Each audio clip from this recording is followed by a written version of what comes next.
अगर आप 25 साल की एज में 10,000 रुपये महीना इन्वेस्ट करना स्टार्ट करते हो तो 30 साल बाद यानी 55 की एज तक आते आते 12% रिटर्न्स मिलने पर भी आपका कॉर्पस लगभग 3.08 करोड़ हो जाता है। लेकिन रियल लाइफ में सब इतना स्मूथ नहीं होता। पहली जॉब में सैलरी कम होती है, खर्चे ज़्यादा होते हैं और कभी कभी हम खुद भी इन्वेस्टिंग को डिले कर देते हैं। ऐसे में ज़्यादातर लोग सीरियसली सेविंग स्टार्ट करते हैं 30s की एज में आकर। अब अगर आप 35 साल की एज में इन्वेस्टिंग शुरू करते हो, अगले 20 साल तक 10,000 रुपये हर महीना इन्वेस्ट करते भी हो, तो चाहे 17% से 18% तक के हाई रिटर्न्स भी मिल जाए, फिर भी कॉर्पस 3.08 करोड़ के आसपास नहीं पहुंचेगा। इवन अगर आप 15,000 रुपये महीना भी इन्वेस्ट करो और उस पर भी 17% या 18% रिटर्न्स मिले, तो भी सिर्फ 2.5 करोड़ से लेके 2.8 करोड़ के आसपास ही आपका कॉर्पस तैयार होगा।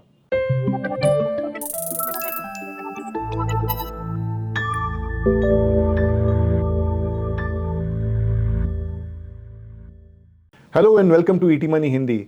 आज के वीडियो में हम इसी इक्वेशन को डिकोड करेंगे कि अगर आपने इन्वेस्टिंग लेट स्टार्ट की है तो कैसे स्मार्ट प्रैक्टिकल तरीके से अपने लिए इन्वेस्टमेंट प्लान आप कर सकते हो। यहाँ हम सिर्फ कैलकुलेटर के आंसर नहीं देंगे, बल्कि एक रियलिस्टिक फ्रेमवर्क शेयर करेंगे जो आप अपनी लाइफ में अप्लाई कर सकते हो। तो इस वीडियो को आप एंड तक जरूर देखिए। तो चलिए शुरू करते हैं। लेकिन आगे बढ़ने से पहले एक इंपॉर्टेंट बात, हमें कुछ फेक अकाउंट्स और ग्रुप्स मिल रहे हैं जो ईटी मनी के नाम से व्हाट्सएप, ट्विटर और दूसरे सोशल मीडिया प्लेटफॉर्म्स पर लोगों को मिसलीड कर रहे हैं। आप अपने स्क्रीन पर इन फेक ग्रुप्स के कुछ स्क्रीनशॉट्स देख सकते हो। अगर आपको कभी ऐसे सस्पिशियस ग्रुप या एक्टिविटी दिखे तो तुरंत रिपोर्ट करें ऑन fraudalert@etymoney.com। आपकी सेफ्टी के लिए हमने ऑफिशियल और वेरीफाइड हैंडल्स के लिंक डिस्क्रिप्शन बॉक्स में दिए हैं। तो अब वीडियो पर वापस आते हैं। तो पहले समझते हैं कि जब हम इन्वेस्टिंग डिले करते हैं तो आपके गोल्स पर यह कैसे इंपैक्ट डालता है।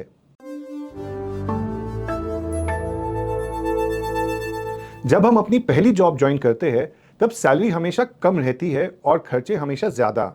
एक आईटी प्रोफेशनल अगर 35,000 रुपये महीना कमा रहा है तो रेंट, खाना पीना, ट्रैवल और कुछ दोस्तों के साथ आउटिंग में पूरी सैलरी खत्म हो जाती है। पहली जॉब के बाद हम अपने पैसों से अपने एस्पिरेशंस भी पूरे करना चाहते हैं, जैसे अपनी पहली गाड़ी, अपनी पहली इंटरनेशनल ट्रिप और इस तरह के कुछ खर्चे। लेकिन जैसे जैसे हम 30s में एंटर करते हैं, रिस्पॉन्सिबिलिटीज़ बढ़ती जाती है और हम इन्वेस्टिंग को लेकर थोड़ा सीरियस होने लगते हैं। अब मान लीजिए कोई 35 साल में आकर अब सीरियसली इन्वेस्ट करना चाहता है। अगर ये इन्वेस्टर 1 साल भी लेट करता है तो उसे और ज़्यादा पैसे इन्वेस्ट करना पड़ेगा। जैसे अगर वो रिटायरमेंट के लिए अगले 20 साल में 3 करोड़ जमा करना चाहता है, तो अगर वो आज से शुरू करे तो लगभग 33,000 रुपये महीने की एसआईपी से ये गोल अचीव कर सकता है।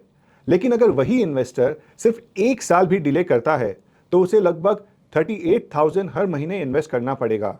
और अगर ये 2 साल का डिले हो जाता है तो एसआईपी अमाउंट लगभग 44,000 के आसपास पहुंच जाता है।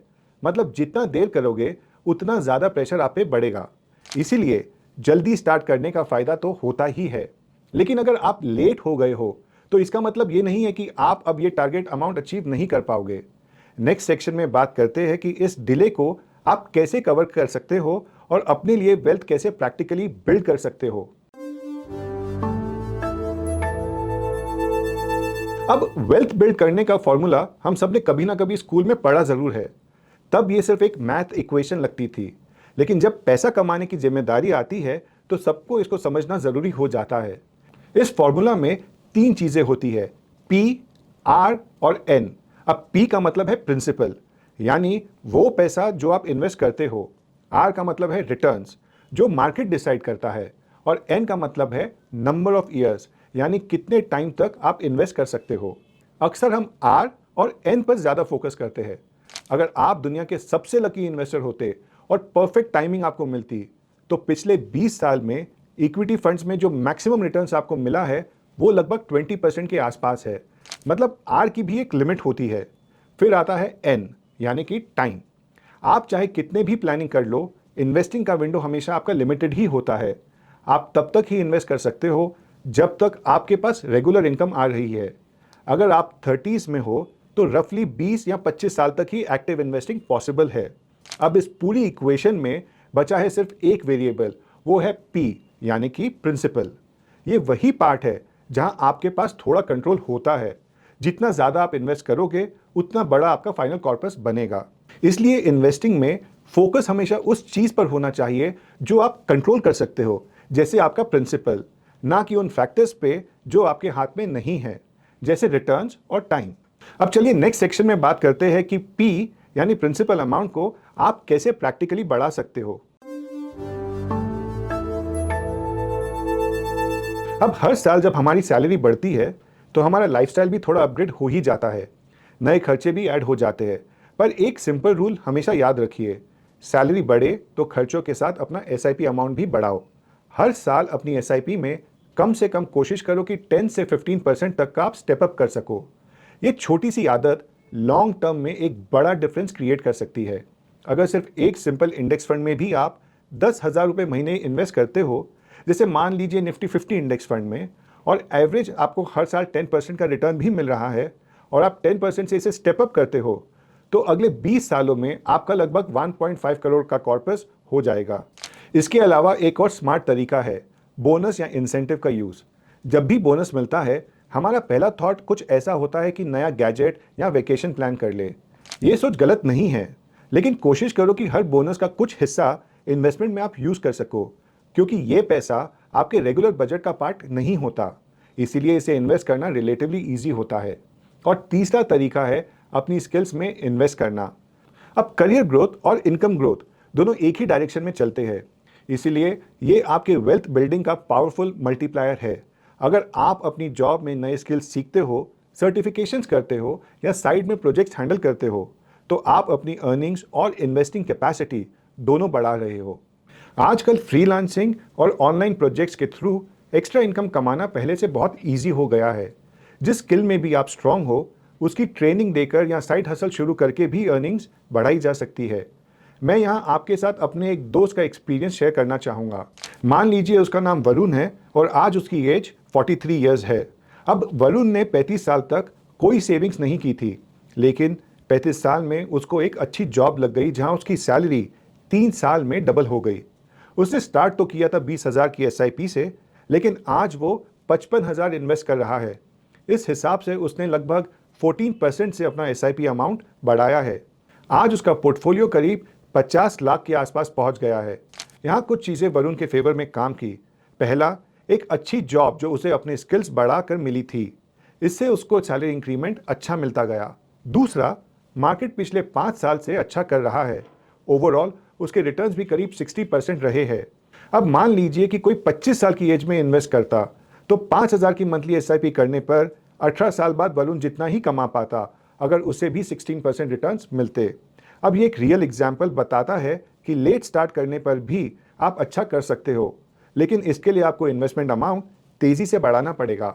अब तक हमने जितनी भी बात करी है वो तभी काम करेगी जब आपका बेस स्ट्रांग हो।